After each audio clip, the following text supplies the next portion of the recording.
మీకు ఉదయకాల శుభములు. అనుదిన వాక్య ధ్యానం డైలీ బ్రెత్కు మీకు స్వాగతం.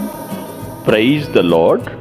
ఈ దినము కొరకు సిద్ధపరచబడిన దేవుని వాక్యము పేతురు రాసిన మొదటి పత్రిక 5వ అధ్యాయము 7వ వచనం. ఆయన మిమ్మును గూర్చి చింతించుచున్నాడు కనుక మీ చింత యావత్తు ఆయన మీద వేయుడి. Casting all your care upon him for he cares. ప్రభునందు ప్రియులారా, ముందుగా మీకు హృదయపూర్వక వందనములు తెలియజేస్తూ ఉన్నాను. యేసుక్రీస్తు ప్రభు వెంట నడిచినటువంటి, ఆయనతో సంచరించినటువంటి శిష్యులలో ప్రధాన శిష్యులుగా పేరుగాంచిన వారిలో ఒకరు పేతురు. ప్రభు ఉన్నంత వరకు సగము లోకం వైపు అన్నట్లు, సగము క్రీస్తు వైపు అన్నట్లుగా జీవించినప్పటికీ కూడా ఎప్పుడైతే క్రీస్తు ప్రభు వారు ఆరోహణమైన తర్వాత పూర్తిగా స్థిరమైనటువంటి విశ్వాసంతో జీవితం జీవించినట్లుగా పేతురు గురించి చరిత్రకారులు చెప్తూ ఉంటారు. అటువంటి పేతురు మొదటిగా ఉత్తరం రాస్తూ చెప్తున్న మాటలు ముగింపు అధ్యాయంలో ముగింపు వచనాలుగా చెప్తున్నాడు. దేవుడు మిమ్మును గూర్చి చింతిస్తున్నాడు అంటున్నాడు. ఒకప్పుడు సీమోను పేతురు గురించి కూడా ప్రభు చింతించాడు. అల్ప విశ్వాసంగా అవిశ్వాసంగా వ్యవహరించినప్పుడల్లా ప్రభు చింతించాడు. ఈరోజు మన విషయంలో కూడా దేవుడు చింతిస్తున్నాడు అనే అభిప్రాయాన్ని వెలుబుచ్చుతున్నారు. ఎందుకు చింతిస్తున్నాడు ఆయన? మనము చింతతో కుంచుకుపోతున్నామని. దానికి సొల్యూషన్ చెప్తూ మీ చింత యావత్తు ఆయన మీద వేయండి అని పలుకుతున్నాడు. నిజమే కదా, దేవుడు మన గురించి ఆలోచిస్తున్నాడు, ఎప్పటికీ ఆలోచిస్తూనే ఉంటాడు. మనకి ఏమేమి కావాలో ఏర్పాట్లన్నీ కూడా చేస్తూ ఉంటాడండి. ఉదాహరణకు తండ్రి తన పిల్లల విషయమై ఎంత శ్రద్ధ తీసుకుంటాడో దానికన్నా ఎక్కువగా మన గురించి ప్రభు శ్రద్ధ తీసుకుంటున్నాడు. కాబట్టి మనం ఆందోళన చెందాల్సినటువంటి పనే లేదు. కొంతమంది ఊరకనే హైరాణ పడిపోతూ ఉంటారు. ఇదెట్లా, అదెట్లా, రేపు చూస్తే అదొస్తుంది, ఇదెట్లా, నేను నా వల్ల కాదే అని బుర్రాలు బద్దలు కొట్టుకుంటూ ఉంటారు. నిజముగా నీవు దేవుని మీద ఆధారపడినటువంటి వ్యక్తివైతే, క్రీస్తు నా యందు జీవిస్తున్నాడు అని నువ్వు స్థిరంగా చెప్పగలిగితే నీవు చింతించవలసిన అగత్యం లేదు, అవసరం లేదు.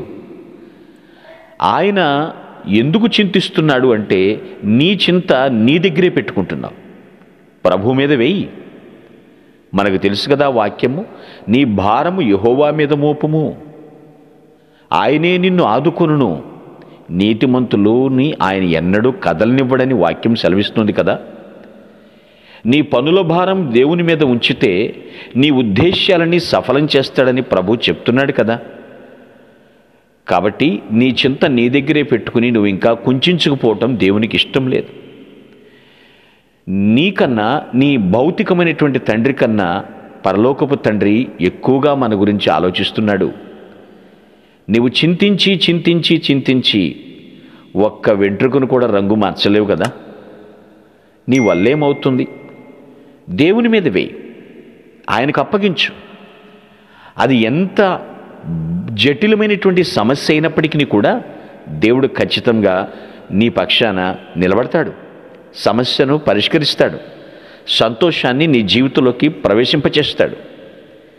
నీ చింత నువ్వు అలాగే ఉంచొద్దు. ఒక కొటేషన్ గుర్తుంది కదా మనకు, చింతించే మనిషి ప్రార్థించలేడు, ప్రార్థించే మనిషి ఎన్నడూ చింతించడు. నువ్వు చింతిస్తూనే ఉంటే ప్రార్థన చేయలేవు. అదే నువ్వు ప్రార్థన చేయి, నువ్వు చింతించాల్సిన అవసరమే ఉండదు. కాబట్టి ప్రియ దేవుని బిడ్డ, చింత విడిచిపెట్టు. అందుకనే ఈ ఆనంద మాసములో భక్తులు పాడిన పాటను కూడా జ్ఞాపకం చేసుకుంటారు. చింత లేదిక యేసు పుట్టెను వింతగను బెత్లెహేమందున, చెంత చేరను రండి సర్వ జనాంగమా అని పిలుస్తారు. సంతసముందుమా. నీవు చింతించవలసిన పని లేదు. నీ చింతలన్నీ బాపువాడు జన్మించాడు. ఆయన నీ యందు ఉన్నట్లయితే నీవు అన్యుల వలె, అనేక మంది జనాంగం వలె నువ్వు చింతించాల్సిన పని లేదు.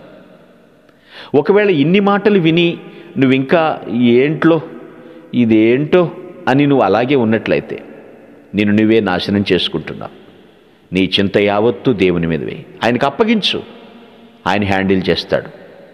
నీ జీవితాన్ని ఆయన ట్యాకిల్ చేస్తాడు. గుర్తుపెట్టుకో ఈ విషయాన్ని. అగ్ని చనిపోయిన మనిషిని కాలుస్తుంది, కానీ ఈ చింత ఉందో చూసారా, బ్రతుకున్న మనిషినే కాల్చేస్తుంది. చనిపోయిన మనిషిని అగ్ని కాలుస్తుందేమో, బ్రతుకున్న మనిషిని చింత దహించి వేస్తుంది. విడిచిపెట్టు, దేవుని మీద వేయి, ఆయన చూసుకుంటాడు. ఆయన నీకు కావలసిన ప్రతి ఏర్పాట్లు చేస్తున్నాడు. ఆయన నీ కుటుంబం అంతటి విషయంలో ఆయన శ్రద్ధ తీసుకుంటున్నాడు. కాబట్టి నువ్వు ఆందోళన చెందొద్దు, హైరానా పెట్టుకోవద్దు. ఒకవేళ అలా చేసావంటే దేవుని నువ్వు అగౌరవపరుస్తున్నావనే దాని అర్థం. అటువంటి పని చేయొద్దు. నీ చింత యావత్తు దేవుని మీద వేసి దేవునిలో నీవు అనుదినము సంతోషించుదువుగాక. మీ ఆమేన్. కొరకు ప్రార్థించుటకు మేమెల్లప్పుడూ సిద్ధం. Praise the lord. ప్రభు నామమున మీ అందరికీ వందనములు. ఈ మా సందేశముల ద్వారా మీరు ఆశీర్వదింపబడినట్లయితే మీ తోటి వారికి షేర్ చేసి దేవుని రాజ్య సువార్తలో మీరు కూడా పాలుభాగస్తులు కావాలని ఆశిస్తున్నాం. మొదటిసారిగా ఈ ఛానల్ను చూస్తున్నట్లయితే మా ఛానల్ను సబ్స్క్రైబ్ చేయండి. వీడియోలు నోటిఫికేషన్ రూపంలో పొందుటకు బెల్ బటన్ని ప్రెస్ చేయండి. God bless you.